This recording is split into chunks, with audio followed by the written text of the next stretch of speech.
What's up, it's Marco, Sage of Soccer, and the US men's national team are through with a big 1-0 win against Iran, and that was a close one, especially towards the end, but a really good performance to get this win.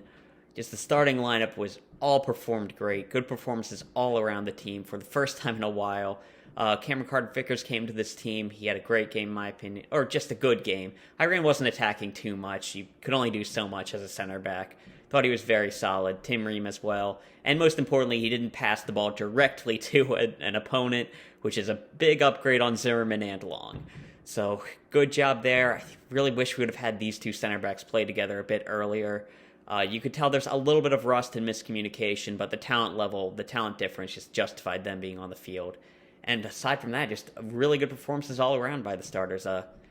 Matt Turner didn't have much to do. I think he made one save, but good game there. Sergiño Dest had some very good attacking play, got the assist for the goal, was doing very well there. Robinson was getting up and down the field. I don't think his attacking contributions were great per se, but very good game there. Weston McKennie, a bit mixed, giving the ball away a good amount. Same with Yunus Musah, but McKennie had that one good ball to unleash Dest. And he had some really good contributions and good performance there by McKennie. I mentioned Tyler Adams had a great game, just really solid defensively. He's stepped up big time this World Cup. Like he's not that comfortable as a six, but I think with the combination of having good ball playing center backs behind him and just finally be giving that captaincy, just being told like you are this important to the team, I think that's had him really step up and have a good performance.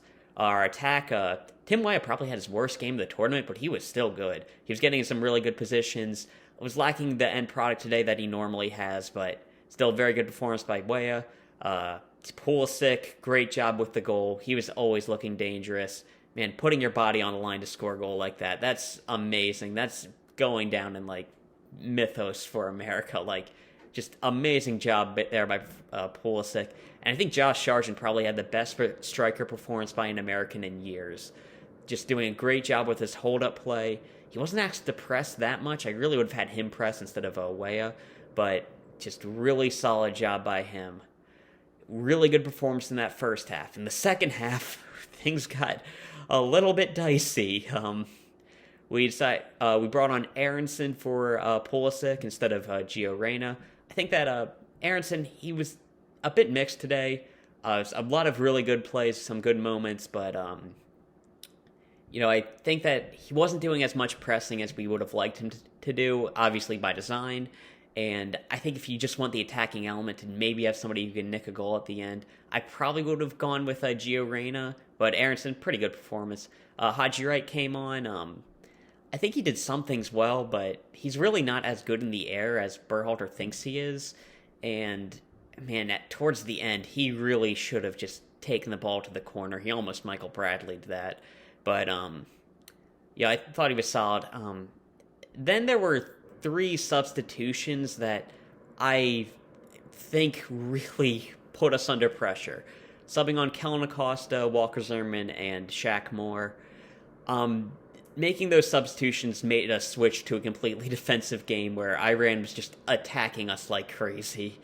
I think Zimmerman, he played well. He needs to learn how to aim his headers. He was giving it right back to the Iranian players, but good performance. I think he saved the goal towards the end. I couldn't really tell if that was him or Ream. They both have the man bun going on, but good job there. Shaq Moore, he was giving away a couple of penalties. I think that was partly because he had Yunus Musah on his side. Like, Musah, great player. He was gassed towards the end, and playing in that right midfield spot, he wasn't at his best, especially towards the end of the game. I think he gave away 1 or 2 free kicks, but, end up holding out. Kellen Acosta, I don't think he really did much. I honestly probably would have had him take the free kick. He's not bad at them, but just good individual performance, especially by our starters. Tactically, we were really dominating possession. We were just going at Iran in the first half, or Iran, sorry. Going at them and making a ton of chances. Really could have scored earlier, but finally got that 1 goal. Would have been nice to get 2, but we decided to go defensively. I think we shifted to a 4-4-2, like similar to the one we were doing against England at the start of the second half.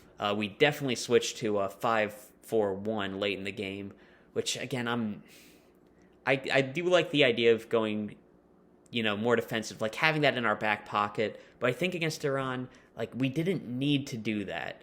I think we should have kept trying to dominate the ball. If we had to make a sub, I think I would have preferred Luca De La Torre or Gio Reyna over bringing on Kellyn Acosta, because we were really under pressure at the end. But it has to be said, I don't think Iran looked like scoring ever. They didn't have a great chance. They might have been able to score if Taremi would have actually tried to score instead of just going for a penalty, but no. And all the penalty shouts were really nothing. Like, oh, handball on Shaq Morton, no. Oh, Carter-Vickers pulled him down, no. Like, there was nothing in either of those. So, good performance there defensively, and we managed to do a job. I disagree with going defensively. It put us under way more pressure than we needed to be under. I think we probably would have been fine if we would have just put on Reyna, put on Luc De La Torre, still have Aaronson. Like, I don't think it was necessary to switch things up like that. Thankfully, we were able to hold out, but it was just holding out at the end. We also learned that we were going to be facing the Netherlands in the knockout round. I think that's going to be a very interesting game. Netherlands, they haven't looked great this tournament.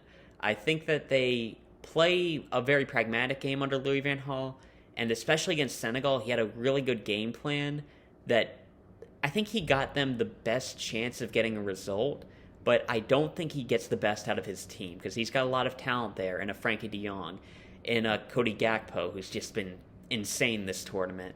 And I think that we have a good chance. We have to see how the Netherlands lines up, but I am really confident in our midfield right now. McKennie's turned things up, and when he's on form, he's a great player. I like Musah. Adam's been playing very well. And against a more pragmatic Netherlands team that might go a bit defensively, might try to hit us on the counter, I'm feeling pretty good about our chances. Would have been nice if we weren't going to win this group. England's a great team. But, I think we're in good shape, and we'll see what happens. I'm really glad we were able to get to the knockout round. Man, it's so nervous during that game, but I think we finally put our best team on the field. Maybe, you want to find a place for Gio Reyna. I'm not up to date on the drama with him. I just decided to I got off of Twitter, so I don't know what's up with that. I'm assuming he's dealing with an injury. He's been really injury prone before, so I'm just going to assume that. If I'm proving wrong, after the tournament, we can talk about that. But just at the moment, with what I know and what I know, what I can confirm, I think this is the best lineup we could have gone with, and we got the win. It got a little bit dicey when we subbed on, the more defensive look, but I think we put out our best lineup. And it's interesting to see this is who we went with when Berhalter knew his job was on the line. But very good here. I still wouldn't bring back Berhalter after this tournament. I think going defensive like that was such a huge mistake. But thankfully, worked out. We were able to get the best out of it. And going to the knockout round, I'm looking forward to it. I think we can get the better of the Netherlands. It's going to be a tough match, but hey, I'm just happy we were able to get out of the group. I thought we'd just be going with Zimmerman and Long at the back the entire time. We wouldn't be able to play like we were against Saudi Arabia and Japan, and we'd crash out. Honestly, we've exceeded my expectations already. I'm really looking forward to that Netherlands game. I think we can do it again. I think I'm going to get back to covering all these games. I've been dealing with, I've been pretty sick, and I've just been doing enough to get up and watch all these games. But I think I'm going to be back to covering them tomorrow. Well, I've got work, so hopefully I'll be able to see the second game. I'll be able to get the first one for sure. But yeah, really excited to see USA back in the knockout round. I think we had the talent to get here, and now we're playing with house money. Let's go for it. We got this. We're a great team. Yeah, that's all I'll talk about right now. See ya.